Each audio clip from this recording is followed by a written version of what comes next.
En esa mansión donde la música fue prohibida, la heredera de 9 años vive en silencio desde la muerte de su madre, pero el nuevo jardinero carga un secreto en su flauta.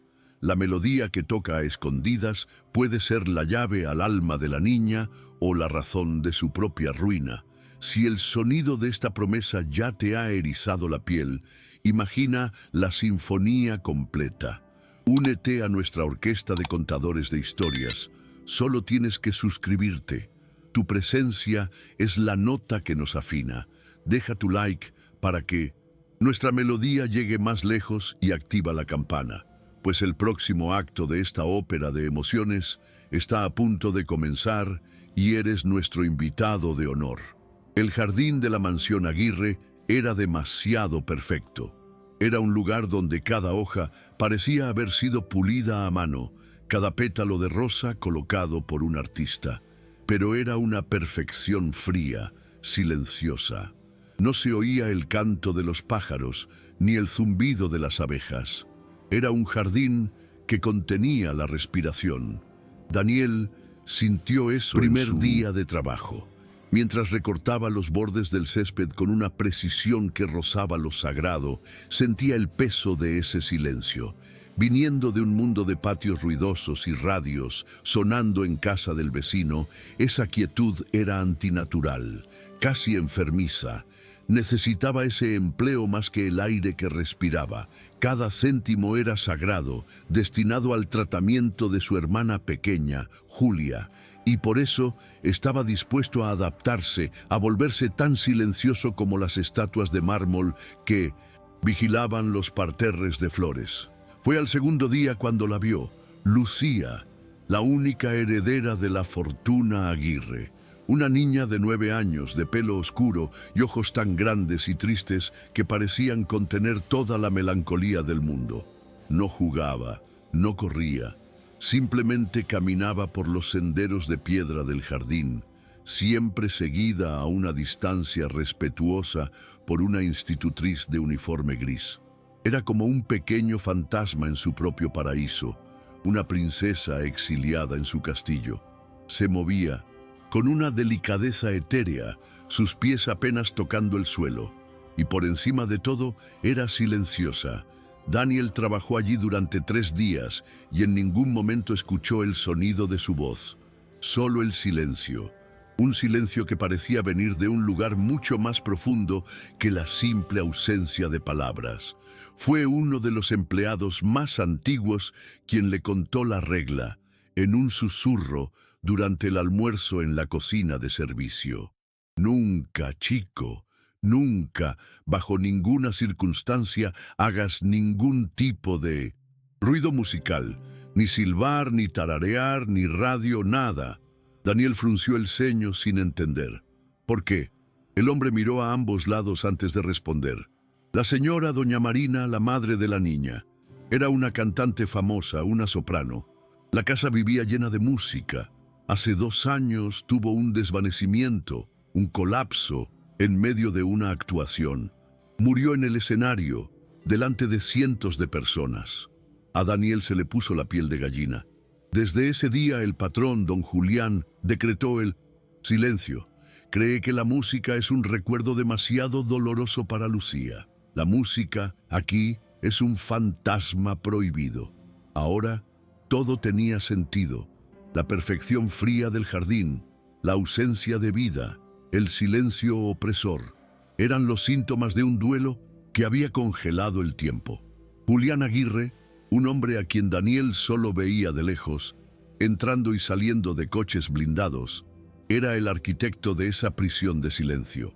Un hombre que, en su dolor, decidió que la mejor forma de curar una herida era fingir que no existía.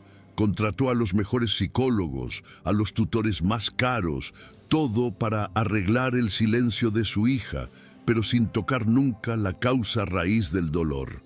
Creó un ambiente perfectamente controlado, aséptico, donde el recuerdo de su esposa, el recuerdo de la música, no pudiera contaminar el presente. Construyó un castillo para proteger a su hija del dolor, sin darse cuenta de que la estaba aprisionando junto con él. Una tarde, mientras podaba los rosales en un rincón, más apartado y olvidado del jardín, Daniel vio a Lucía sentada en un banco de piedra, a unos 20 metros de distancia. La institutriz estaba de pie, un poco más atrás, leyendo un libro. La niña no hacía nada. Simplemente miraba una rosa, sus finos dedos trazando los contornos de un pétalo, pero sin la alegría del descubrimiento. Había en ella una soledad casi palpable, una soledad que Daniel conocía bien. Pensó en su hermana, Julia, en los días en que la enfermedad la dejaba callada y distante, atrapada en su propio mundo. Y sintió una punzada de empatía, una necesidad de hacer algo, cualquier cosa, para romper el cristal invisible que separaba a esa niña del resto del mundo. Miró a ambos lados. El rincón del jardín donde estaba se encontraba rodeado por altos setos, casi una habitación secreta a cielo abierto. La institutriz estaba distraída con su lectura. El sonido del cortacésped, proveniente del otro lado de la mansión, creaba un ruido de fondo que podría amortiguar sonidos menores. Movido por un impulso que era una mezcla de compasión y rebeldía, se sentó en el suelo, de espaldas a un árbol, y abrió su mochila. De dentro, envuelta en un trozo de franela suave, sacó una pequeña y gastada flauta de madera. Era su único tesoro, un regalo de su abuelo, su única compañía en los largos viajes en autobús y en las noches solitarias. Tocar esa flauta era como conversar con su propia alma. Con el corazón latiendo un poco más rápido, se llevó el instrumento a los labios. Sabía el riesgo, sabía que estaba rompiendo la regla más sagrada de ese lugar, pero la imagen de los ojos tristes de Lucía era más fuerte que el miedo al despido. No tocó una sinfonía, ni una pieza compleja, simplemente sopló suavemente. Y las primeras notas de una vieja nana, una melodía simple que su madre le cantaba, flotaron en el aire. Las notas eran bajas, tímidas, casi un susurro. La música, en ese jardín prohibido, sonó como un acto criminal, una profanación. Pero, al mismo tiempo, sonó como lo más vivo y verdadero que ese lugar había escuchado en 2 largos y silenciosos años. Lucía, al escuchar las primeras notas, se quedó helada. Su mano, que acariciaba la rosa, se detuvo en el aire. Levantó la cabeza lentamente, sus grandes ojos buscando el origen de ese sonido imposible. No era la voz grabada de su madre, la única música que tenía permiso para escuchar en sesiones controladas con su psicólogo. Era algo diferente, una melodía de madera, de aliento, una música que parecía venir de la propia tierra, de las hojas, del viento. Su expresión no era de pánico, como su padre quizás esperaría. Era de una curiosidad profunda, hipnótica. Giró el cuerpo en el banco, inclinándose en dirección a ese sonido prohibido, como un girasol se inclina hacia un sol que hacía mucho tiempo que no salía. Daniel continuó tocando, con los ojos cerrados, perdido en la melodía, en el recuerdo de su propia infancia, en la plegaria silenciosa que enviaba por su hermana y, ahora, por esa niña solitaria. No la veía, pero sentía su presencia, sentía que la música no solo flotaba en el aire, sino que construía un puente invisible sobre el foso de silencio que los separaba. Y entonces, algo sucedió. Lucía, movida por una fuerza que no entendía, se deslizó del banco de piedra. La institutriz levantó la vista del libro, sorprendida, pero no la detuvo. Y la niña, con pasos vacilantes, casi fantasmales, dio 1, 2, 3 pasos sobre el césped hacia el alto seto prohibido de la flauta, hacia el jardinero que se había atrevido a despertar a los fantasmas de esa casa. Cuando la última nota de la flauta se disolvió en el aire, Daniel abrió los ojos y su corazón se detuvo. Lucía estaba allí, a pocos metros, parada en la apertura del seto, sus grandes y oscuros ojos fijos en él. No había acusación en su mirada, solo una profunda curiosidad.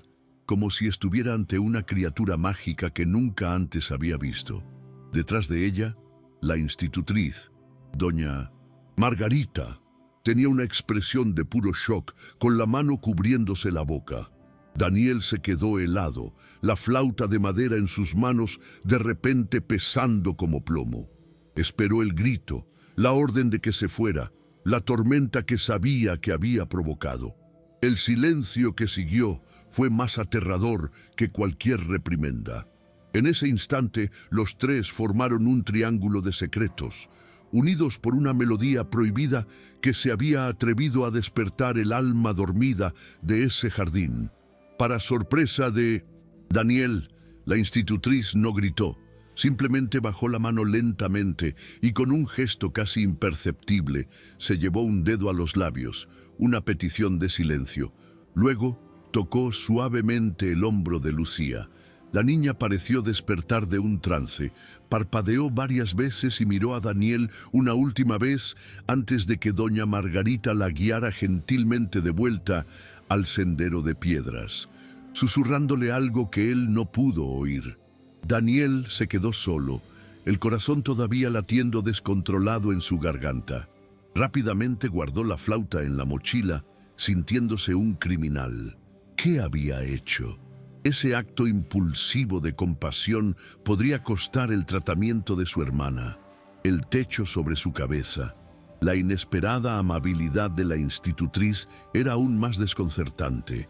No saber si sería castigado o perdonado era una tortura que lo acompañaría por el resto del día. El resto de la tarde pasó en una neblina de ansiedad.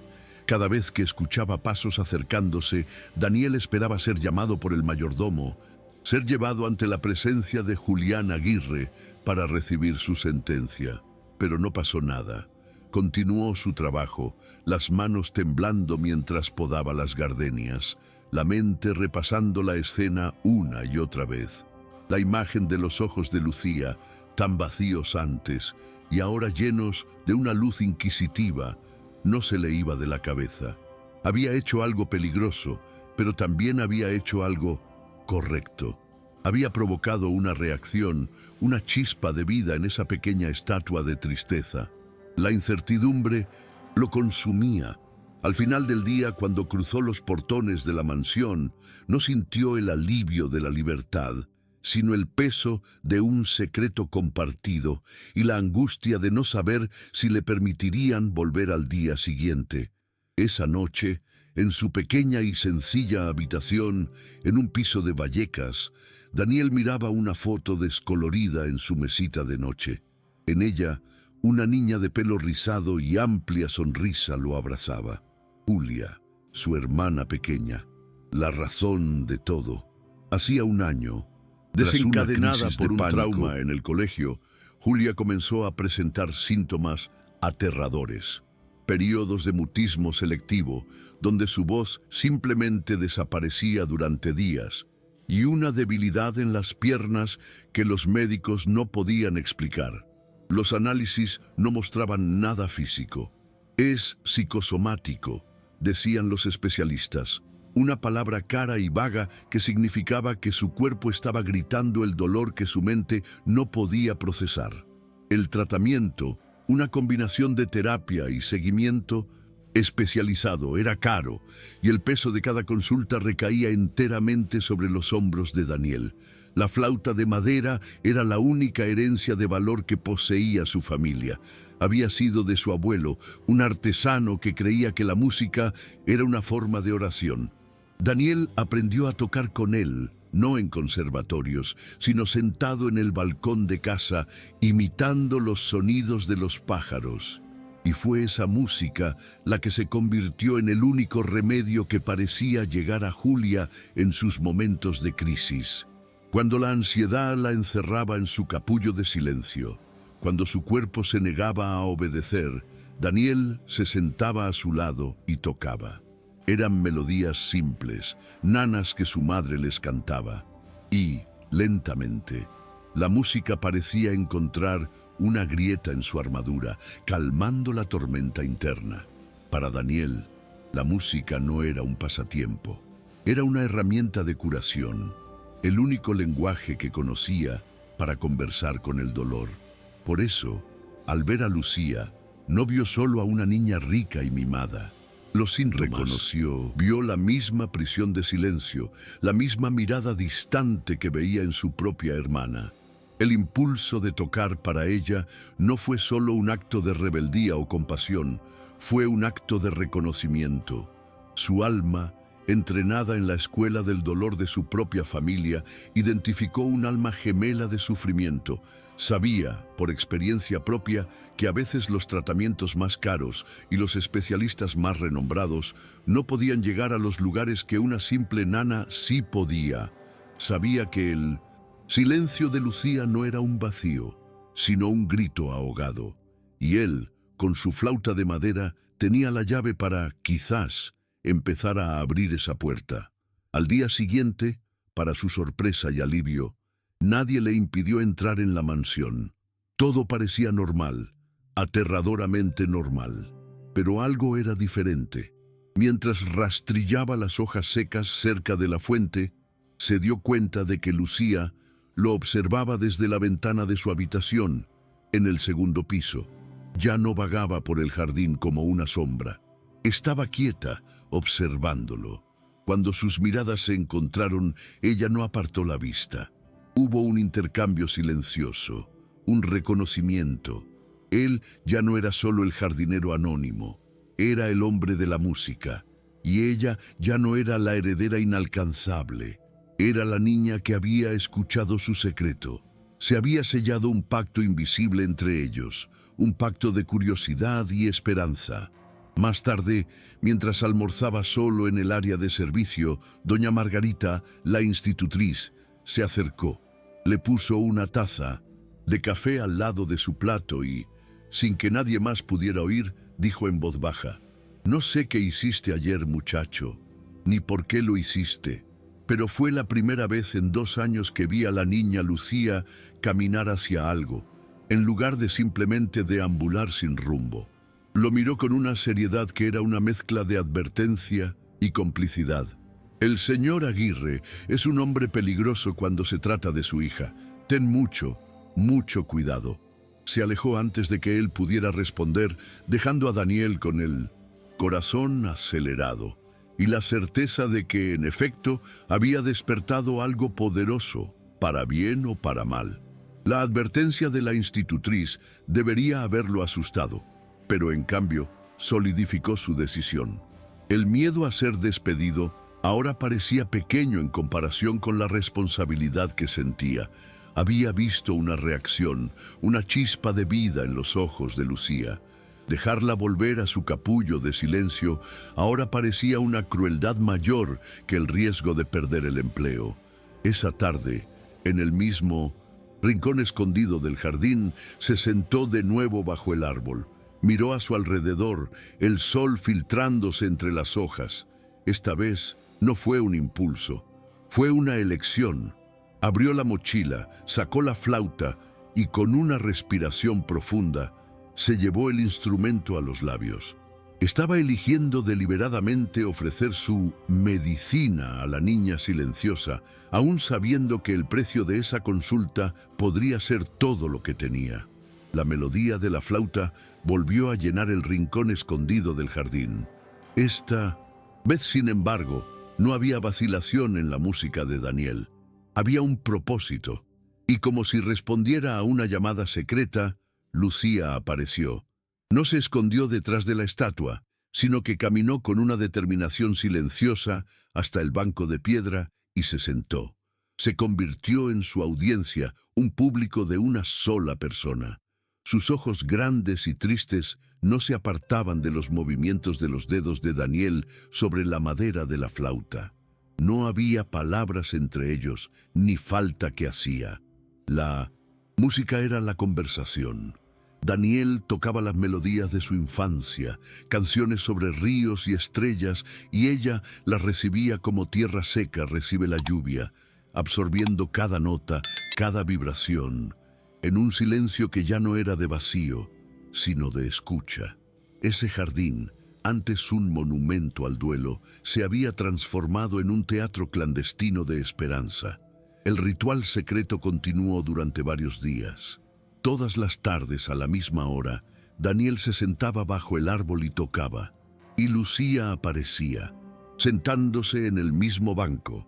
Era un acuerdo tácito, una rutina frágil y preciosa. La música de Daniel no era solo para la niña, era un canal para sus propias angustias. Cada nota que soplaba era una plegaria por la salud de Julia, una forma de luchar contra la impotencia que sentía. Y al ver a la pequeña Lucía allí, escuchándolo con tanta atención, sentía que su música no era inútil. Sentía que quizás la misma melodía que calmaba el dolor de su hermana podría de alguna manera remendar el alma rota de esa pequeña heredera. No lo sabía, pero en ese jardín dos curaciones ocurrían simultáneamente, entrelazadas por las notas de una flauta de madera. Doña Margarita, la institutriz, se dio cuenta del patrón. Su corazón, dividido entre la lealtad al patrón y la compasión por la niña, eligió el lado de la humanidad. No le dijo nada a nadie. En cambio, se convirtió en la cómplice silenciosa de ese concierto prohibido. Sutilmente, comenzó a asegurarse de que el tiempo de descanso de Lucía en el jardín coincidiera perfectamente con el momento en que Daniel estaría trabajando en ese sector más apartado. Creaba la burbuja de seguridad para que el pequeño milagro pudiera ocurrir, arriesgando su propio empleo cada día. Veía el pequeño cambio en Lucía. Un brillo diferente en la mirada, una ligereza en los hombros. Y eso, para una mujer que había visto a la niña apagarse día tras día, era más importante que cualquier regla impuesta por el dolor de un hombre. En una tarde, particularmente cálida, mientras Daniel tocaba una melodía más alegre, sucedió algo extraordinario. Lucía, sentada en el banco como de costumbre, comenzó a mecerse suavemente al ritmo de la música. Y entonces, Daniel lo escuchó. Fue casi inaudible al principio, un sonido tan bajo que pensó que era el viento entre las hojas. Pero no lo era. Era un zumbido, un murmullo melódico que salía de los labios de la niña. No estaba formando palabras, pero estaba acompañando la melodía de la flauta con una afinación perfecta. El sonido era frágil, vacilante, pero estaba allí, vivo. La niña que no hablaba, la niña que vivía en el más profundo silencio, estaba cantando. La música de Daniel finalmente había encontrado una respuesta, una voz. El shock casi hizo que Daniel dejara de tocar. Sintió un escalofrío recorrerle la espalda, el corazón latiendo descompasado. Pero sabía que cualquier movimiento brusco, cualquier señal de sorpresa, podría romper el encanto. Con un esfuerzo inmenso, mantuvo la calma, los dedos firmes en la flauta. Continuó la melodía, pero la transformó en un diálogo. Tocó una frase musical corta y simple e hizo una pausa. En el silencio, escuchó el zumbido de Lucía haciendo eco de la frase que acababa de tocar. Tocó otra, un poco más compleja, y ella respondió de nuevo. Estaban conversando, sin palabras, sin miradas directas, pero con una claridad que ninguna frase podría tener. En ese momento, él no era el jardinero y ella no era la heredera. Eran solo dos músicos, dialogando en el lenguaje universal del alma. Lo que no sabían era que el arquitecto de ese silencio estaba de camino a casa. Julián Aguirre tuvo un día infernal. Una negociación hostil, la presión de los accionistas, el estrés constante de mantener un imperio. Decidió, en un impulso inusual, salir más temprano de la oficina. No para ver a su hija, sino en busca de lo único que le traía una especie de paz distorsionada. El silencio absoluto y controlado de su mansión. Ansiaba entrar en su fortaleza de mármol y cristal, donde ningún sonido, ninguna emoción, ninguna variable impredecible pudiera perturbarlo. Necesitaba el vacío para aplacar el caos de su propia mente. Al pasar por los portones automáticos, sintió que la calma habitual comenzaba a envolverlo, pero al bajar del coche en la entrada trasera, lo escuchó. Un sonido débil, casi etéreo, proveniente de la dirección del jardín. Un sonido que no debería estar allí. Una melodía. Al principio pensó que era el viento, o quizás la casa de un vecino. Pero el sonido era demasiado claro, demasiado cercano. Era el sonido de una flauta. Para Julián, aquello no fue solo la ruptura de una regla, fue una traición, una invasión.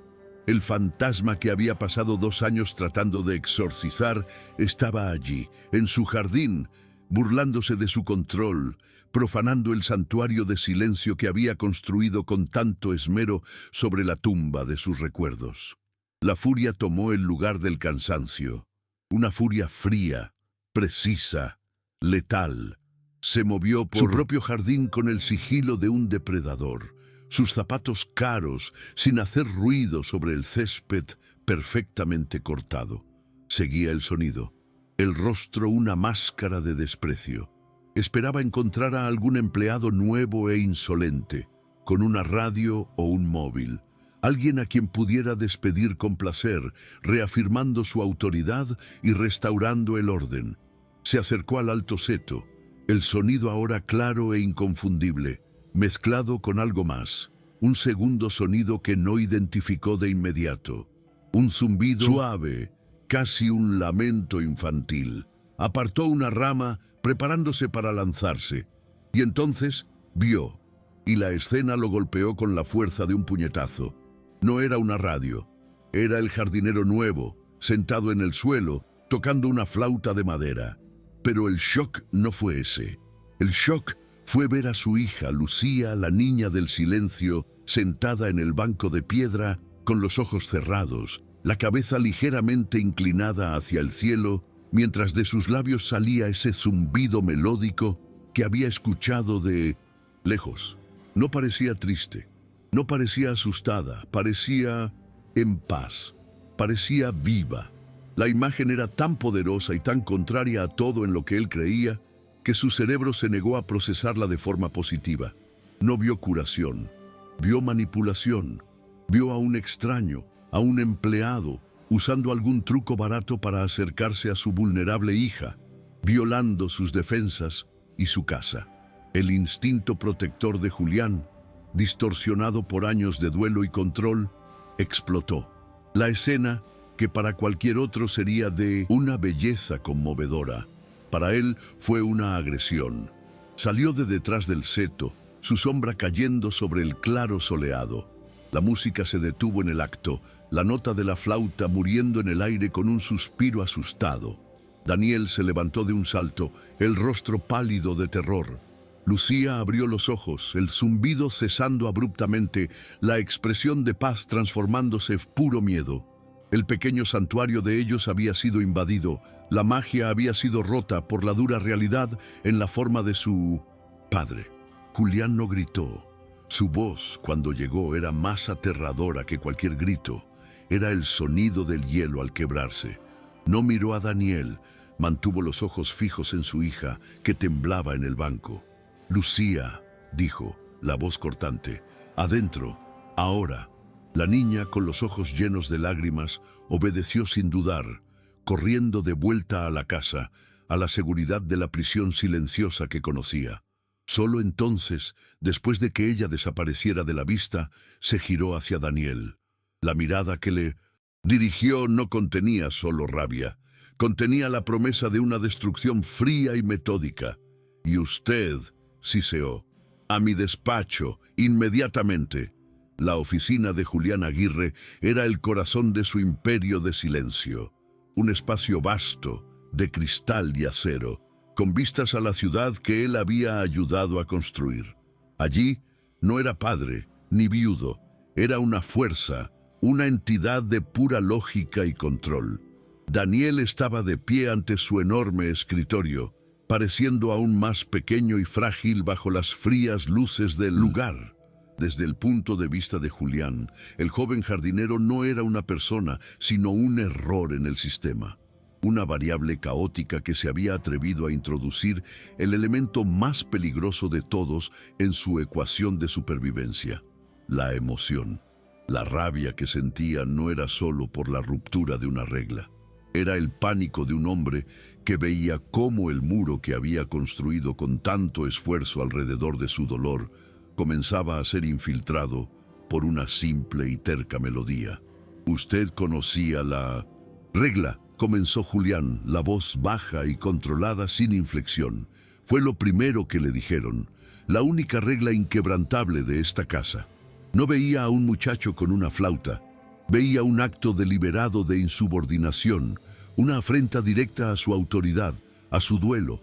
Para él, el silencio no era una preferencia, era un medicamento, la única anestesia que había encontrado para el dolor insoportable de la pérdida. Cada rincón de esa casa había sido meticulosamente purgado de cualquier vestigio de música, de alegría descontrolada, de todo lo que pudiera recordarle a Marina.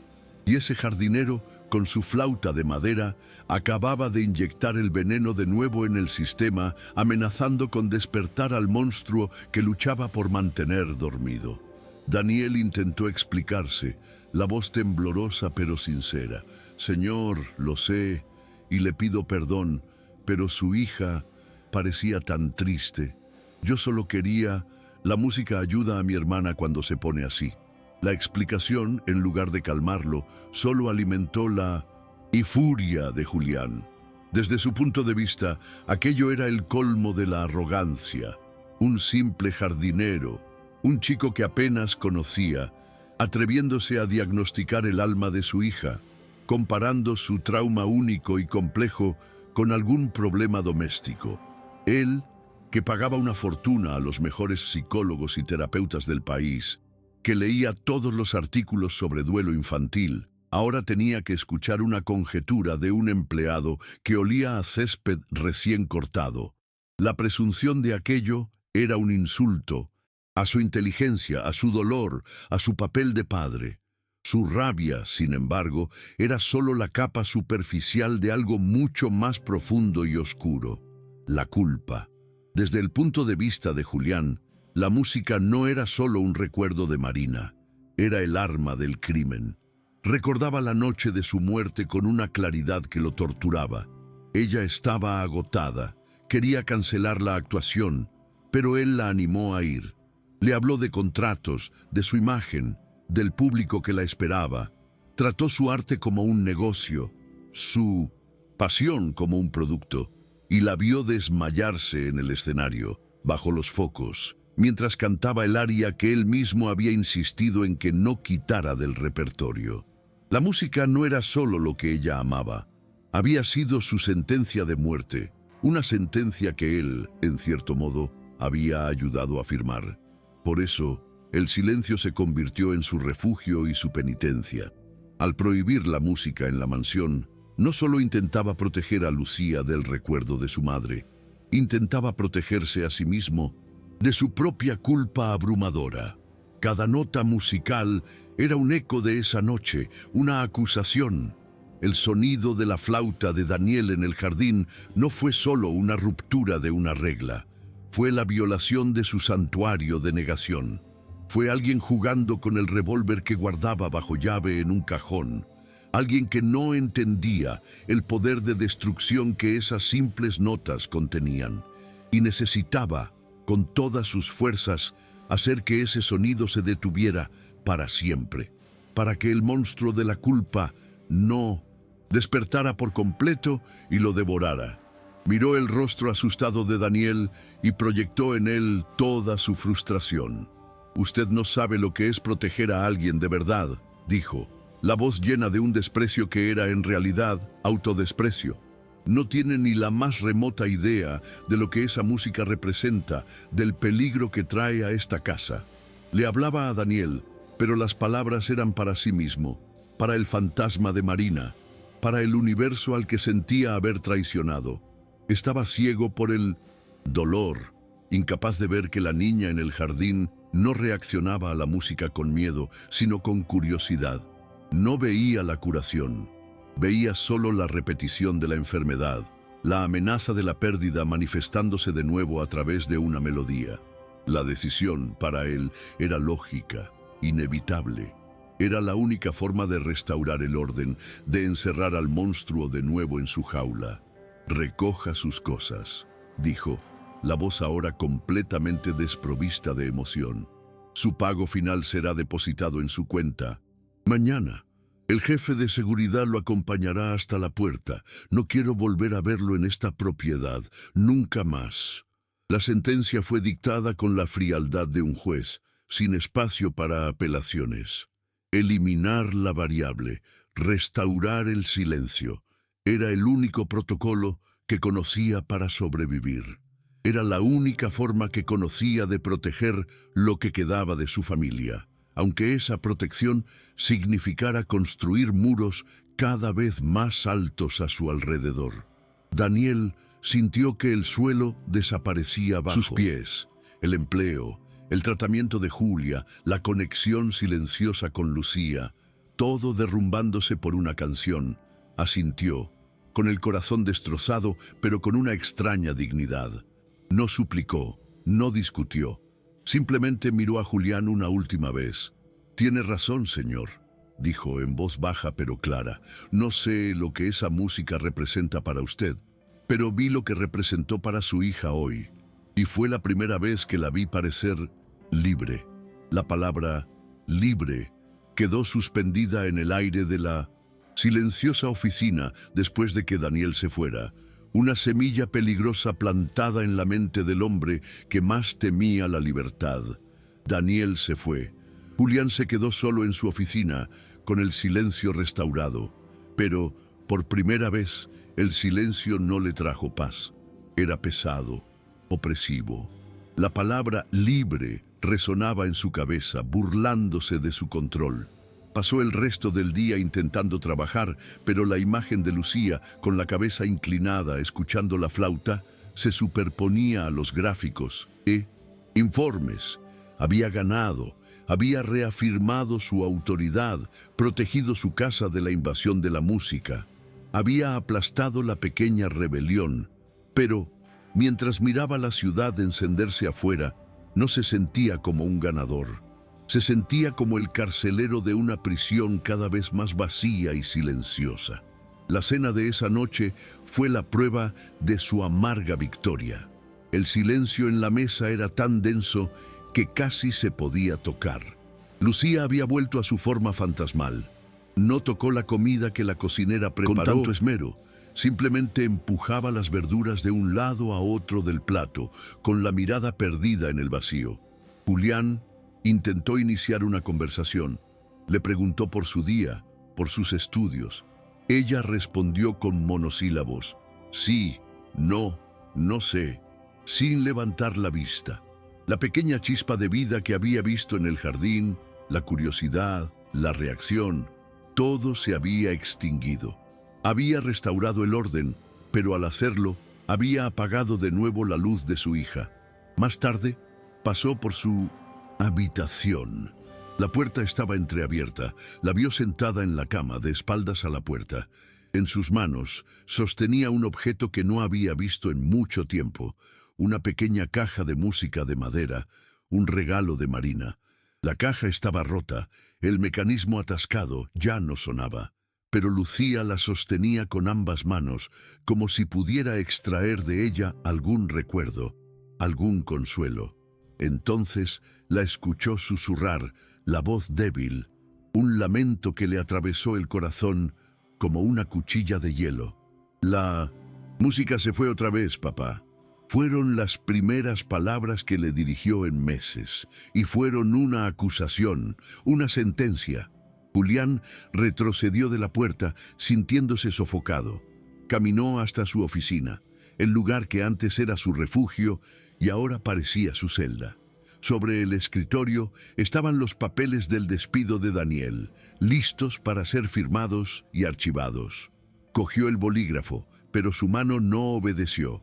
Miró el papel, con el nombre del jardinero, y luego la única foto que tenía en su escritorio. Un retrato de Marina, sonriendo con los ojos llenos de vida. Las palabras de su hija. La música se fue otra vez. Y las palabras del jardinero. Parecía libre. Libraban una guerra dentro de él. Había construido un mundo perfecto, seguro y silencioso para proteger a su hija del dolor, y solo ahora se daba cuenta, con un horror paralizante, de que su mundo perfecto era, en realidad, un infierno perfectamente silencioso. Julián Aguirre pasó la noche en vela. El silencio de su oficina, antes un bálsamo, ahora era un amplificador para las voces en su cabeza. La voz de Marina, desde un recuerdo lejano, diciendo que el tiempo era el bien más preciado. La voz del jardinero, terca, afirmando que su hija parecía libre. Y por encima de todas, la voz susurrada y devastadora de Lucía: la música se fue otra vez, papá. Cada palabra era un ladrillo menos en el muro que había construido a su alrededor. Se sentía expuesto, vulnerable, un emperador desnudo en su castillo de 1900 cristal. La lógica que había gobernado su vida demostró ser una herramienta inútil para medir el dolor de una niña. Había seguido todos los protocolos para el duelo, pero había olvidado la regla más básica. El duelo necesita consuelo, no control. Al amanecer, la pálida luz que invadió la oficina lo encontró un hombre diferente. La rigidez en sus hombros había cedido a un profundo cansancio. La arrogancia en su mirada había sido reemplazada por una cruda incertidumbre. Miró los papeles del despido de Daniel sobre el escritorio. Con un movimiento lento pero decidido, los tomó, los rompió en 4 pedazos y los tiró a la papelera. Fue un acto simbólico, la destrucción de su antigua certeza. A continuación, tomó el teléfono y llamó al jefe de su seguridad. La orden que dio fue la opuesta a la que había dado el día anterior, y su voz, aunque firme, cargaba un peso de urgencia y rendición. «Encuentre al jardinero que despedí ayer», dijo. «Se llama Daniel. Encuéntrelo ahora y tráigalo. De vuelta a la mansión, inmediatamente». Daniel, en su pequeño y humilde piso en Vallecas, sentía el sabor amargo del fracaso. Le había contado a su madre sobre el despido y la preocupación en sus ojos era una puñalada en su pecho. El próximo pago del tratamiento de Julia vencía la semana siguiente y no tenía la menor idea de cómo conseguiría el dinero. Se sentía un tonto por haberlo arriesgado todo por un impulso, por una niña que apenas conocía. Pero entonces recordaba sus ojos, la forma en que lo había seguido con la mirada, y una parte de él sabía que lo volvería a hacer. Estaba sumido en estos pensamientos cuando un coche negro, elegante y silencioso, se detuvo frente a su casa. El vehículo estaba tan fuera de lugar en su calle de asfalto gastado que todos los vecinos salieron a mirar. Del coche bajaron 2 hombres de traje, la antítesis de todo en su barrio. A Daniel le dio un escalofrío. ¿Sería Julián Aguirre? ¿Habría venido a vengarse de alguna manera? ¿A demandarlo por algún daño? Su primer instinto fue esconderse, pero los hombres no eran amenazantes. Llamaron a la puerta con educación. «¿Señor Daniel?», preguntó uno de ellos. «El señor Aguirre solicita su presencia en la mansión, inmediatamente». No era una invitación, era una citación. El miedo y la curiosidad libraron una batalla dentro de Daniel. ¿Qué podría querer ese hombre de él ahora? Dejando a su madre con un beso en la frente y la promesa de que todo estaría bien, se subió al coche, el interior de cuero, oliendo a un mundo de poder y misterio que no podía descifrar. El viaje de vuelta a la mansión fue tenso. A Daniel no lo llevaron por la entrada de servicio, sino por la puerta principal. No lo escoltaron a la cocina, sino directamente a la oficina de Julián. El hombre estaba de pie, cerca de la ventana, pareciendo más viejo y más cansado que el día anterior. No había rabia en sus ojos, solo un profundo agotamiento. «Quiero que vuelva», dijo Julián, sin rodeos. La propuesta tomó a Daniel por sorpresa. ¿Volver? ¿Pero por qué? «No como jardinero», continuó Julián, ignorando la pregunta. «Quiero que toque para mi hija». La frase era tan absurda, tan contraria a todo lo que él representaba, que Daniel pensó que era una trampa, una prueba cruel para humillarlo aún más. ¿Tocar?, repitió Daniel incrédulo. Pero usted dijo, usted odia la música. Odio lo que la música me recuerda, lo corrigió Julián en voz baja, casi una confesión. Pero me equivoqué. Mi silencio no está curando a Lucía, la está asfixiando, y su música fue lo único que la hizo reaccionar en 2 años, lo único que la hizo parecer libre. La admisión de su error, la vulnerabilidad en su voz, era algo que Daniel nunca esperó presenciar. Necesito que lo intente de nuevo, concluyó Julián. Ya no sé qué más hacer. Le estoy pidiendo ayuda. El hombre más poderoso que conocía estaba, por primera vez, admitiendo su derrota y pidiéndole ayuda a él, el simple jardinero. La semilla del cambio estaba plantada. Daniel vio el dolor genuino en los ojos de Julián, el dolor de un padre desesperado, y su rabia se disolvió, dando paso a la empatía. Aceptaría, pero no como un empleado cumpliendo órdenes. Aceptaría como un socio en una misión de sanación. «Vuelvo», dijo con voz firme, «pero no por el dinero, señor. Vuelvo por ella, y tengo una condición». Julián enarcó las cejas sorprendido. «Usted tiene que estar presente en todas las sesiones. No va a esconderse más. Usted también tiene que escuchar la música». Daniel sabía instintivamente que la curación de Lucía estaba intrínsecamente ligada a la de su padre. Tenían que enfrentar a ese fantasma juntos. La condición de Daniel era un desafío directo. Exigía que Julián se enfrentara a la fuente de su mayor dolor. El millonario guardó silencio por un largo momento, el conflicto visible en su rostro. Huir al trabajo era fácil. Quedarse y escuchar la música que le recordaba la muerte de su esposa era lo más difícil que alguien le había pedido jamás. Miró la foto de Marina en su escritorio. Ella sonreía como si lo animara. Respiró hondo, una rendición y una decisión. «De acuerdo», dijo, con la voz ronca. «Escucharemos, juntos». El pacto estaba sellado. Ya no se trataba de reglas y silencio, se trataba de música y coraje, y de 2 hombres de mundos opuestos uniéndose para intentar salvar a una niña atrapada entre ambos. La primera sesión tuvo lugar esa misma tarde, no en el jardín secreto, sino en la inmensa y formal sala de estar, un territorio neutro y aterrador. Julián se sentó rígidamente en un sillón con las manos apretadas sobre las rodillas, pareciendo un hombre que espera su propia ejecución.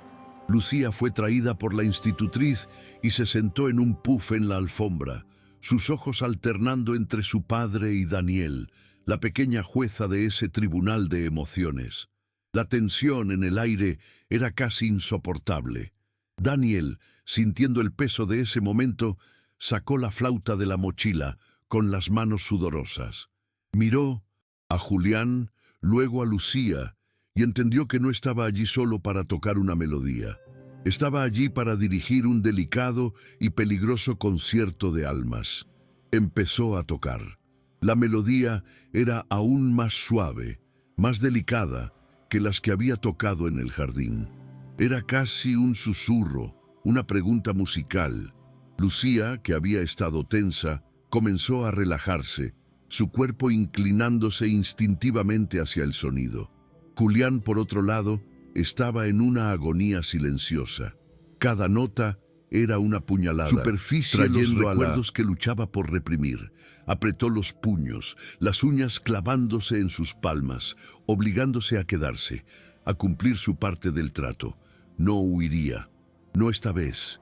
Soportaría el dolor, por ella, por la hija que lo observaba desde el suelo, esperando ver si él era, de hecho, lo suficientemente fuerte como para escucharla. Mientras la melodía de Daniel llenaba la sala, sucedió algo mágico. Lucía, que estaba sentada en la alfombra, comenzó a moverse. No gateó hacia Daniel. Músico. Él, con una lentitud vacilante, se arrastró por la alfombra persa hacia el sillón donde su padre estaba sentado, rígido como una estatua. Se detuvo a sus pies y con un esfuerzo que parecía monumental, se irguió un poco y se subió a su regazo. Se acurrucó en su pecho, buscando refugio en el lugar que debería ser el más seguro del mundo. Julián se quedó helado, todo su cuerpo paralizado por el shock. Y mientras la música continuaba, sintió el calor del pequeño cuerpo de su hija contra el suyo, y por primera vez en 2 años, una lágrima solitaria se escapó de sus ojos y rodó por su mejilla. Enfrentar nuestros mayores miedos por amor a alguien, un viaje que todos de alguna manera conocemos. Si alguna vez has tenido que atravesar el fuego para proteger a quien amas, cuenta tu historia en los comentarios. Y si no quieres perderte el desarrollo de esta delicada reconstrucción, suscríbete al canal. El coraje de un padre, la música de un jardinero y el corazón de una niña están a punto de cambiarlo todo. El toque de su hija fue como un rayo que atravesó la armadura de hielo de Julián. Se quedó paralizado, con todo el cuerpo rígido, sintiendo el calor y el peso de la pequeña Lucía en su regazo. Hacía años que no la sostenía así, por elección de ella. Sus manos, acostumbradas a firmar contratos y a sostener copas de whisky, flotaron en el aire por un instante, torpes, sin saber qué hacer. Entonces, lentamente, como si temiera que el momento pudiera romperse, bajó los brazos y la envolvió. Fue un abrazo tímido, casi protocolario, pero para Lucía fue el mundo. Daniel, dándose cuenta de la fragilidad de ese puente que se estaba construyendo, suavizó la melodía de la flauta, convirtiéndola en una delicada banda sonora para esa escena de reconciliación, el primer acorde de una nueva sinfonía familiar. Aquello se convirtió en su nueva rutina, el nuevo y más importante protocolo de la casa. Todos los días, al final de la tarde, los 3 se reunían en la sala de estar. Daniel tocaba, Lucía se acurrucaba en el regazo de su padre y Julián se quedaba allí, obligándose a soportar la tormenta de recuerdos que la música despertaba. Al principio, era una tortura. Cada nota lo llevaba de vuelta a la noche en que perdió a Marina, a su propia culpa, a su dolor. Pero día tras día, la cálida presencia de Lucía en sus brazos comenzó a cambiar el significado de la música. La melodía dejó de ser solo la banda sonora de la muerte y comenzó a convertirse en la banda sonora de la presencia de su hija. Estaba, poco a poco, creando nuevos recuerdos musicales, recuerdos de sanación, que se superponían a los antiguos recuerdos de dolor. Lucía, sintiéndose segura en ese nido de afecto y música, comenzó a florecer. El tímido zumbido que Daniel había escuchado en el jardín se volvió más frecuente, más seguro. No solo hacía eco de las melodías de la flauta, comenzó a improvisar, a crear pequeñas armonías, a responder a la música con su propia voz. Era como si el talento de su madre, Marina, estuviera dormido dentro de ella, y la flauta de Daniel fuera la llave que lo despertaba. La niña, antes una sombra silenciosa, ahora se mecía al ritmo, sus ojos brillando con una nueva luz. La música estaba llenando el vacío dentro de ella, reconstruyendo los puentes que el trauma había destruido. Estaba, nota por nota, recordando cómo era ser una niña. Un día, Daniel trajo algo nuevo a la sesión, un pequeño tambor de juguete que compró con el dinero de su primer nuevo pago. Lo colocó en la alfombra frente a Lucía y comenzó a tocar un ritmo simple con la flauta. Luego, con los dedos, marcó el mismo ritmo en el tambor. Lucía observó, fascinada. Daniel empujó el tambor hacia ella. Vacilante, ella estiró la mano y con la punta del dedo dio un golpe tímido en el cuero del instrumento. El sonido grave y suave la sorprendió. Daniel sonrió y repitió el ritmo en la flauta, y ella respondió en el tambor. Jugaron así durante casi una hora, creando ritmos, riéndose cuando se equivocaban. Julián observaba maravillado. Su hija, que vivía en un mundo sin sonido, ahora estaba, con sus propias manos, creando música. Durante una de esas sesiones, Daniel, sintiendo la conexión entre ellos más fuerte que nunca, decidió arriesgarse. Tocó la melodía más triste y hermosa que conocía, una canción popular sobre la luna y la nostalgia. La música llenó la sala con una profunda melancolía. Julián cerró los ojos, los recuerdos de Marina viniendo con una fuerza abrumadora, y las lágrimas comenzaron a rodar por su rostro sin que se diera cuenta. Lucía, en su regazo, sintió el temblor del pecho de su padre. Dejó de tararear, miró su rostro, las lágrimas silenciosas, y entonces ocurrió el mayor de todos los milagros. Con una claridad perfecta, la niña levantó su manita, tocó el rostro mojado de su padre y con la voz que había pasado 2 años atrapada en su garganta, susurró: «Papá, no llores». El mundo de Julián se detuvo. La música de la flauta cesó. Abrió los ojos, miró a su hija incrédulo. Su voz, un sonido que pensó que quizás nunca más volvería a escuchar, era real. «Tú hablaste», tartamudeó con la voz entrecortada. La abrazó, no con la vacilación de antes, sino con la fuerza de 2 años de anhelo y amor reprimidos. «Lucía, hija mía, hablaste». Repetía su nombre, como si se estuviera presentando de nuevo, como si la estuviera conociendo por primera vez. Lloraba abiertamente ahora, pero ya no eran lágrimas de dolor silencioso. Eran lágrimas de un alivio abrumador, de una alegría tan pura e intensa que dolía. Lucía, sintiendo la explosión de emoción de su padre, finalmente se sintió segura para liberar su propio dolor. Las palabras, atrapadas durante tanto tiempo, comenzaron a salir atropelladas entre sollozos. La música se llevó a mamá, a papá, dijo, el pecho subiendo y bajando. En el escenario, ella cantaba, y la música se la llevó lejos. No quería que la música te llevara a ti también. Por eso me quedé callada. Tenía que protegerte. Tenía que haber silencio para que no te fueras tú también. La revelación de esa lógica infantil y devastadora fue la llave que abrió la última puerta del corazón de Julián. El silencio de ella no era por su dolor, era por el miedo a perderlo a él. Finalmente entendió la profundidad de su error. Su silencio no la estaba protegiendo, estaba confirmando su mayor miedo. Su intento de borrar el pasado era precisamente lo que los mantenía atrapados en él. «Oh, hija mía, perdóname», dijo sosteniendo su rostro entre sus manos. No fue la música lo que se llevó a mamá, fue una enfermedad en su corazón, algo que nadie podía ver. La música no se la llevó Lucía, la música era ella, y recordar su música es la forma de mantenerla viva, aquí, con nosotros. Por primera vez habló la verdad sobre la muerte de Marina, sin eufemismos, sin silencios. Y al hacerlo, liberó no solo a su hija, sino a sí mismo. Esa conversación, cruda y llena de lágrimas, fue el verdadero clímax de su curación. Fue el momento en que se rompió el hechizo del silencio. El padre que no sabía sentir y la hija que sentía demasiado finalmente se encontraron en la misma página de dolor y amor. Lloraron juntos, abrazados, mientras el sol de la tarde descendía afuera, tiñendo la sala con una luz dorada de un nuevo comienzo. Daniel, que había presenciado todo desde su rincón, se sintió un intruso en ese momento sagrado. Su parte estaba hecha.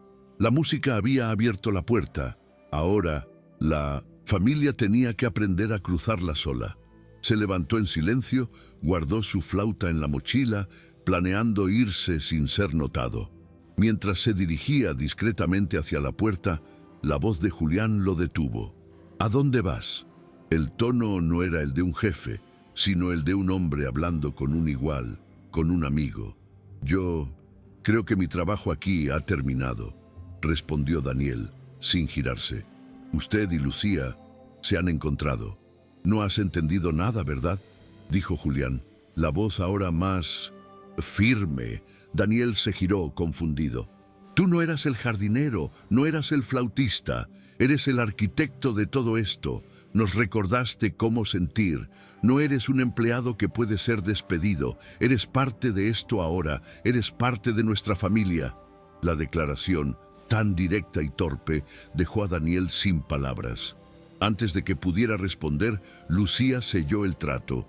Se bajó del regazo de su padre y con las piernas aún un poco inestables, pero con una nueva confianza, caminó hacia Daniel.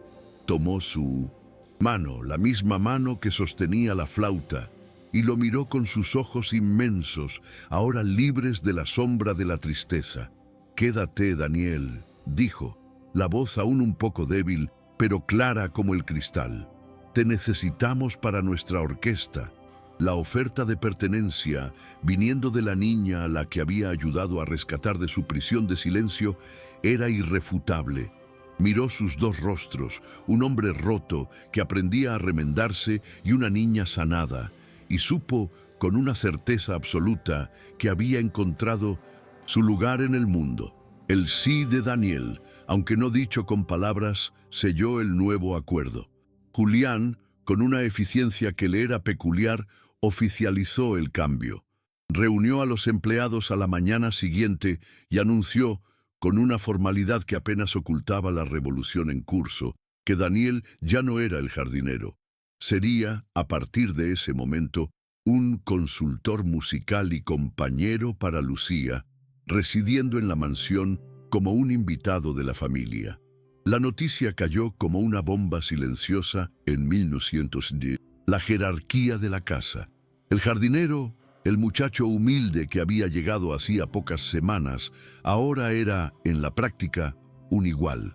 Algunos miraron con envidia, otros con admiración, pero todos entendieron que las viejas y rígidas reglas de la mansión Aguirre habían sido revocadas para siempre. El silencio se había roto y nada volvería a ser como antes. La primera cena de esa nueva configuración familiar fue una sinfonía de extrañeza. Los tres, sentados en la larga y pulida mesa del comedor, un espacio antes reservado para negocios y formalidades, parecían tres notas perdidas en una inmensa partitura. El silencio esta vez no era de dolor, sino de incertidumbre. ¿Cómo conversar? ¿Sobre qué? Fue Lucía, la pequeña directora de esa orquesta improbable, quien dirigió la conversación. Ahora habladora y curiosa, se convirtió en el puente entre los dos hombres. «Daniel, ¿de qué árbol es tu flauta?», preguntó. Y luego, «Papá, ¿los números de tu empresa son más grandes que las estrellas?». Y así, entre preguntas sobre flautas y estrellas, los dos hombres, de mundos tan distantes, comenzaron a encontrar un ritmo, un lenguaje común, guiados por la curiosidad de una niña. La música, antes prohibida, se convirtió en el idioma oficial de la casa. El sonido de la flauta de Daniel ya no era un secreto susurrado en el jardín, sino una presencia constante y bienvenida en la sala de estar. Empezó a darle a Lucía sus primeras clases de música de verdad, no con la rigidez de un profesor, sino con la alegría de un compañero de juegos. Le enseñó a soplar, a sentir las notas, a transformar el aire en sonido. Julián, al principio, era solo un espectador silencioso, pero día tras día se acercaba más. Un día, se sentó al piano, con las manos temblorosas, e intentó tocar los acordes de una canción que Marina amaba. Las notas salieron torpes, oxidadas por la falta de uso, pero eran un comienzo. La casa, finalmente, volvía a respirar música. Una noche, después de que Lucía se durmiera, Daniel encontró el valor para abrirse por completo con Julián. Le habló de Julia, de la enfermedad, de los costosos tratamientos, del miedo constante que lo acompañaba. Le contó cómo el trabajo de jardinero no era una elección de carrera, sino un acto de desesperación para mantener a su hermana viva y bien cuidada. Fue la primera vez que se permitió ser totalmente vulnerable ante el hombre que, hasta hace poco, era solo su jefe. No estaba pidiendo ayuda, solo estaba compartiendo el peso, explicando el origen de su propia música, que nacía tanto del amor como del dolor. Julián escuchó todo en silencio, con expresión indescifrable, solo asintiendo de vez en cuando. La respuesta de Julián no llegó con palabras de consuelo, sino con una acción inmediata y decisiva. A la mañana siguiente llamó a Daniel a su despacho. «He hecho algunas llamadas», dijo, con su voz práctica de siempre. «Julia tiene una cita con el mejor neurólogo pediátrico del país la próxima semana. Todos los costos de su tratamiento, a partir de hoy, correrán por mi cuenta». Daniel intentó protestar, decir que no era por eso que se lo había contado, pero Julián lo interrumpió con un gesto. «No es caridad, Daniel, es lógica. Estás aquí, dedicando tu tiempo y tu talento a curar a mi hija. Lo mínimo que puedo hacer es asegurarme de que tu mente esté en paz para hacerlo. Cuida de mi familia, que yo cuido de la tuya». En ese momento dejaron de ser jefe e invitado. Se convirtieron en socios. Por invitación de 1900.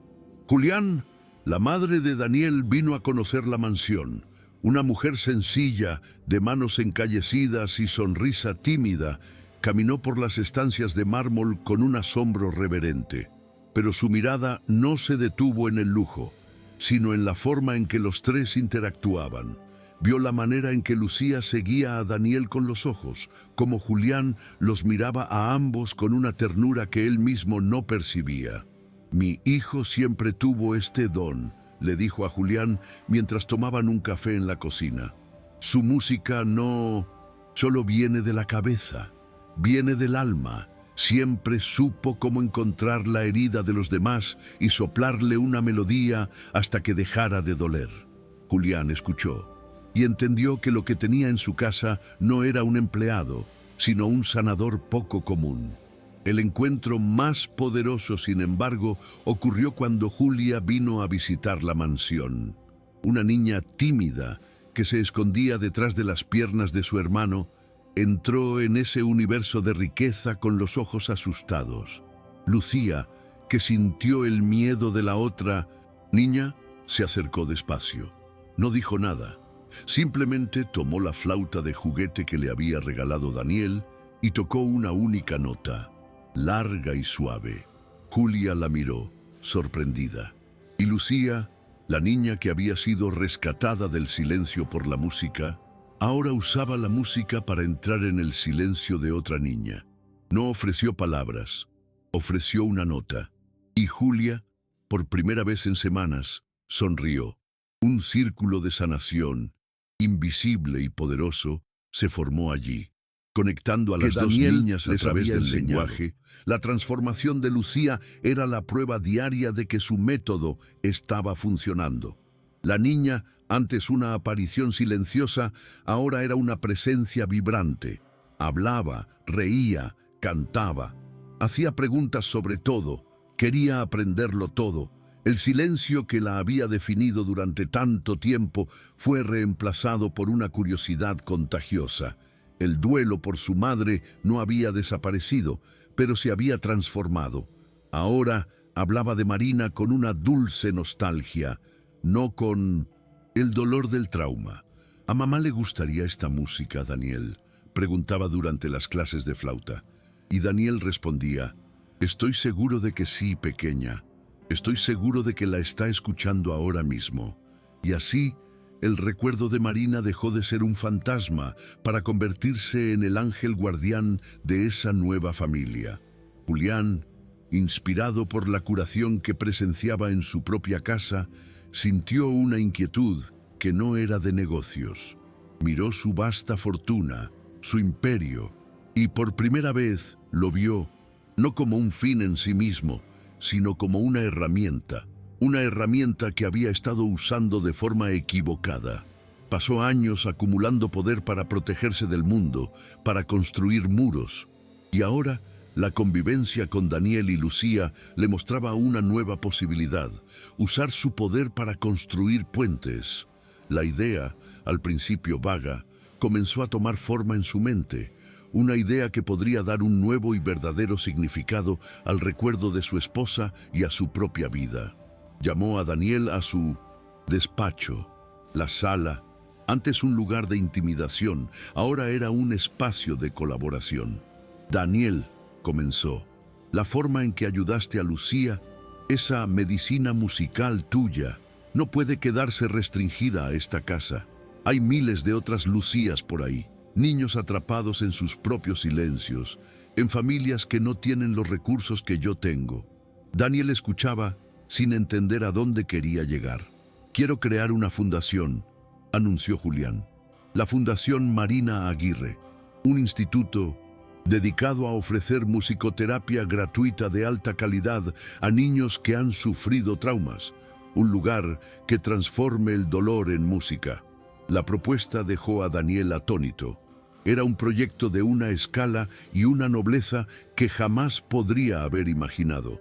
Pero, señor Julián, yo no soy un terapeuta titulado, yo solo toco la flauta. Julián sonrió, una sonrisa genuina y amplia. Y yo no entiendo nada de música, pero entiendo de cómo construir cosas. Tú tienes el alma del proyecto, la intuición, ¿verdad? Yo tengo los recursos para hacerlo realidad. Yo entiendo de hojas de cálculo y contratos. Tú entiendes de curación. Juntos podemos construir algo que realmente marque la diferencia. No era una petición de un jefe a un empleado. Era una invitación de un hombre a otro para ser socios en una misión. Y así, la mansión adquirió un nuevo propósito. El inmenso y ocioso salón de baile, que solo se usaba para frías y impersonales fiestas corporativas, comenzó a ser reformado. Las paredes se pintaron con colores vibrantes, se montaron pequeños escenarios y comenzaron a llegar instrumentos de todo tipo: tambores, xilófonos, teclados, flautas. La casa, que antes era un templo del silencio, se estaba preparando para convertirse en una catedral del sonido. Julián se sumergió en el proyecto con la misma energía obsesiva que antes dedicaba a fusiones y adquisiciones. Pero esta vez, su objetivo no era la ganancia al final del trimestre, era la sonrisa en el rostro de un niño. El proyecto le dio a Julián una nueva pasión, una forma de honrar la memoria de Marina que no se basaba en el duelo, sino en la celebración de la vida. Ya no estaba construyendo un mausoleo silencioso para ella, estaba construyendo un legado de alegría y sanación en su nombre. Se convirtió en un ferviente defensor de la musicoterapia, estudiando, leyendo, conversando con especialistas. El hombre que antes prohibía la música en su casa, ahora pasaba las noches investigando el poder terapéutico de las vibraciones sonoras. Y en el proceso de construir la fundación, estaba, sin darse cuenta, terminando de reconstruirse a sí mismo. Daniel también se transformó. El jardinero que tocaba la flauta para pagar las cuentas de su hermana enferma, ahora era el director artístico de una fundación innovadora. Ya no era solo un músico intuitivo. Con el estímulo y la financiación de Julián, comenzó a estudiar formalmente, a hacer cursos, a conversar con los mayores especialistas del área. Estaba uniendo su don natural con el conocimiento técnico, convirtiéndose en una fuerza poderosa en el campo de la terapia infantil. El muchacho que llegó a esa mansión en busca de un simple empleo había encontrado, de forma totalmente inesperada, su verdadera y más profunda vocación. La relación entre los dos hombres se solidificó en una profunda amistad, cimentada en el respeto mutuo y en un propósito compartido. Eran de mundos opuestos, con historias opuestas, pero encontraron en el otro lo que les faltaba. Daniel le enseñó a Julián el lenguaje del corazón. Julián le dio a Daniel las herramientas para transformar su don en un legado. Ya no eran jefe y empleado, ni mentor y pupilo. Eran dos padres, unidos por el amor que sentían por sus hijas. Una que estaba allí, riendo y cantando, y otra que necesitaba cuidados especiales. y por la misión de esparcir la sanación que habían encontrado en su propia casa. Los meses pasaron volando, en un torbellino de obras, planificación y música. La fundación estaba a punto de ser inaugurada. Julia, la hermana de Daniel, con el tratamiento de vanguardia pagado por Julián y la amistad de Lucía, había mejorado de forma milagrosa. Ya no tenía crisis de silencio y sus piernas estaban fuertes. Las dos niñas se volvieron inseparables, dos pequeñas pruebas vivientes de que la amistad y el cuidado podían ser el más eficaz de los remedios. Las dos familias, antes tan distantes, ahora estaban completamente entrelazadas, sus destinos reescritos por una melodía tocada en un jardín. Una noche, víspera de la inauguración de la fundación, los tres estaban en la sala, ahora acogedora y llena de vida. Lucía, que se había convertido en una talentosa dibujante, mostraba su último trabajo. Era un dibujo de una orquesta. Ella en el centro cantando, Daniel a su lado con la flauta y al piano su padre sonriendo. Pero había un espacio vacío en el dibujo, al lado del piano. «Falta alguien aquí», dijo la niña, con el dedo sobre el espacio en blanco. «¿Quién? ¿Mi amor?», preguntó Daniel. Lucía miró a los dos hombres, con una seriedad que desmentía su edad, y dio la respuesta que cambiaría el rumbo de esa familia para siempre. La pregunta que quedó en el aire no era sobre una persona ausente, sino sobre la naturaleza misma de esa nueva familia. Lucía, con su lógica infantil y directa, continuó explicando su dibujo. «Nuestra orquesta», dijo, señalando las figuras, «necesita una directora». «Mamá Marina era la directora, ¿no, papá?». Julián tragó saliva. El corazón oprimido por la mención tan natural de su esposa. «Sí, hija mía, era la mejor de todas». «Entonces», concluyó la niña, «necesitamos una nueva directora, o un segundo director». Miró de Daniel a su padre, la pregunta implícita en sus ojos. ¿Cuál era, después de todo, la configuración de esa familia? ¿Eran un padre y un amigo? ¿O algo más? La pregunta de Lucía obligó a los dos hombres a confrontar la verdad de su relación. El vínculo entre ellos había trascendido la amistad. En la práctica, estaban criando a Lucía juntos. Daniel no era una niñera ni un tutor, era una figura paterna, un pilar de estabilidad y afecto en la vida de la niña. Y Julián, a su vez, sentía por Daniel un cariño y una gratitud que se asemejaban al amor fraterno. Eran dos hombres que el dolor había unido y que el amor por una niña había transformado en una familia. Pero la sociedad no tenía un nombre para lo que eran, y el silencio sobre este asunto era la última barrera que necesitaban romper. Fue Julián quien encontró las palabras. Se arrodilló frente a su hija, tomó su mano y miró a Daniel, con los ojos llenos de una emoción sincera. «Tienes razón, hija. Nuestra orquesta es diferente», respiró hondo, eligiendo las palabras con el cuidado de un poeta. «Yo soy el piano. Doy la base, la estructura, la fuerza. Daniel es la flauta. Él trae la melodía, la ligereza, el alma. Y tú, mi pequeña, eres la canción. Y una orquesta con dos directores. Creo que puede ser la más hermosa de todas». La metáfora era perfecta. Una declaración de igualdad, de compañerismo, de una nueva forma de ser familia. En ese momento, la última muralla de orgullo de Julián se derrumbó. No solo estaba aceptando a Daniel, lo estaba celebrando, dándole un lugar de honor en el centro de su vida. Estaba diciendo a su hija y al mundo que la familia que habían formado no era una improvisación, sino una composición deliberada, donde cada instrumento era esencial.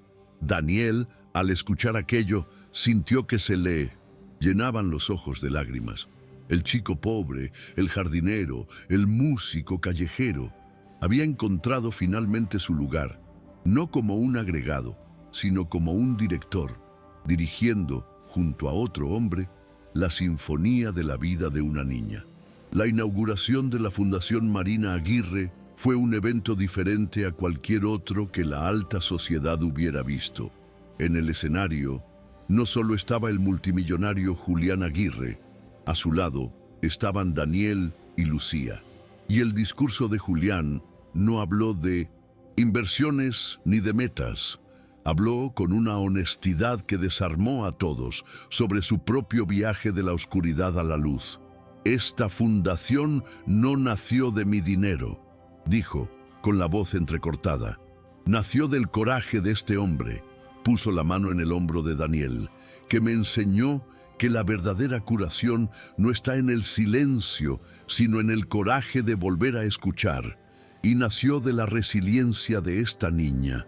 Acarició la cabeza de Lucía, que me demostró que el amor es la única melodía que nunca desafina.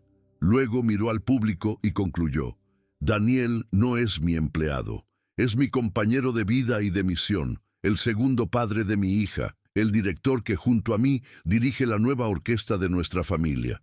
Un año después, la mansión Aguirre bullía de vida. El antiguo salón de baile era ahora el corazón de la fundación, un espacio vibrante por el que pasaban decenas de niños cada semana, dejando tras de sí un rastro de dibujos coloridos y notas musicales. La casa ya no era un refugio para un hombre solitario. Se había convertido en un puerto seguro para muchas familias. Julia, la hermana de Daniel, ahora completamente recuperada, era una de las voluntarias más queridas. Ella, que un día fue silenciada por la ansiedad, ahora usaba su dulce voz para leer cuentos a niños que, como ella, necesitaban un poco de calma y afecto para encontrar el camino de vuelta. El círculo de sanación se había completado. El dolor que un día aisló a la familia de Daniel ahora era la fuente de su fuerza para acoger el dolor de los demás. Una tarde, mientras Lucía y Julia jugaban en el jardín, Julián llamó a Daniel al antiguo taller de su suegro, un espacio que había reabierto recientemente. Sobre el banco de trabajo, entre pequeñas herramientas, estaba la cajita de música de madera de Marina, la que Lucía sostenía cuando estaba triste. Julián la tomó con el cuidado de un artesano. He pasado las últimas semanas estudiando el mecanismo, dijo. Era más simple de lo que pensaba, con un pequeño giro a la manivela. Un sonido claro y puro llenó el taller. La melodía de la nana, que durante tanto tiempo había estado rota y silenciosa, volvió a sonar. Para Lucía, dijo, extendiéndole la cajita a Daniel, para que sepa que todo lo que está roto puede, con paciencia y amor, ser reparado. En la oficina, las hojas de cálculo de Julián habían cambiado. Sí, las cifras de sus negocios seguían allí, sólidas y crecientes. Pero había añadido nuevas pestañas, nuevos informes que sus directores financieros jamás entenderían. Eran los informes de la fundación, y junto a las columnas de costos e inversiones, había creado una nueva que él mismo rellenaba a mano, sonrisas generadas. Un día, Daniel entró en la sala y lo encontró mirando esa hoja de cálculo con un orgullo que nunca antes había visto en su rostro. Hemos tenido un aumento del 15% en sonrisas este mes, dijo Julián, completamente serio. Se giró hacia Daniel. Este, amigo mío, es el único balance que realmente me importa ahora. Es el único gráfico que quiero ver subir hasta el final de mi vida. El verdadero impacto de su trabajo llegaba en sobres, correos electrónicos y llamadas telefónicas. Cierto día, recibieron una carta de una madre soltera de provincias. Contaba la historia de su hijo de 7 años, que había dejado de hablar tras la muerte súbita de su padre. Lo había llevado a innumerables médicos, sin éxito, pero al enterarse de la fundación, se inscribió en el programa en línea que habían creado. Durante 2 meses, escribió, escuchamos las clases de Daniel, hicimos los ejercicios rítmicos, y ayer, mientras yo lloraba de cansancio en la cocina, mi hijo se acercó, me abrazó y dijo, no llores, mamá, Les escribo esta carta para decirles que no solo me han devuelto la voz de mi hijo, me han devuelto la esperanza. Daniel y Julián leyeron la carta juntos, en silencio, con los ojos humedecidos por una emoción que solo quienes conocen el dolor pueden entender. Estaban tumbados en el césped del jardín, mirando las estrellas, una tradición que habían creado. «Papá», preguntó Lucía con voz somnolienta, «¿por qué la música de Daniel me curó?» Daniel comenzó a intentar una explicación técnica sobre vibraciones y ondas cerebrales, pero Julián lo interrumpió con un gesto suave. Miró a su hija y le dio la respuesta que se había convertido en la moraleja de su propia vida. Porque la música nos recuerda algo muy importante, hija mía. Nos recuerda que, incluso después del silencio más largo, más oscuro y más aterrador, nuestro corazón nunca olvida la canción. Solo que, a veces, necesitamos a alguien especial que se siente a nuestro lado y nos ayude a silbar la primera nota. Lucía sonrió con la explicación y poco después se durmió entre ellos. Daniel y Julián se quedaron en silencio, simplemente escuchando la suave respiración de la niña. La casa a sus espaldas estaba iluminada, cálida, viva. Ya no era la mansión Aguirre, era su hogar. Un hogar con dos padres, una hija y el recuerdo amoroso de una madre que, a través de su arte, los había unido a todos.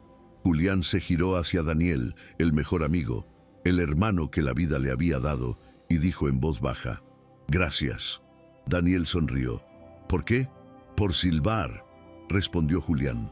Luego extendió el brazo por encima de la pequeña Lucía y posó la mano en el hombro de Daniel, un gesto de amor y pertenencia. Y allí, bajo el cielo estrellado, la improbable orquesta de tres corazones encontró su armonía perfecta, una sinfonía de un nuevo comienzo que resonaría para siempre. Y así, una melodía de flauta, tocada en el silencio de un jardín, dirigió la más bella de las sinfonías, la de una familia reencontrada. Si la historia de Daniel, Julián y Lucía te ha hecho creer en el poder de la música y del amor, demuestra tu cariño. Tu suscripción al canal es la partitura para nuestras próximas creaciones. Deja tu like para que esta armonía llegue a más personas y comenta qué canción te ayuda a sanar el alma. Tenemos nuevas historias todos los días y la próxima podría ser tu canción preferida.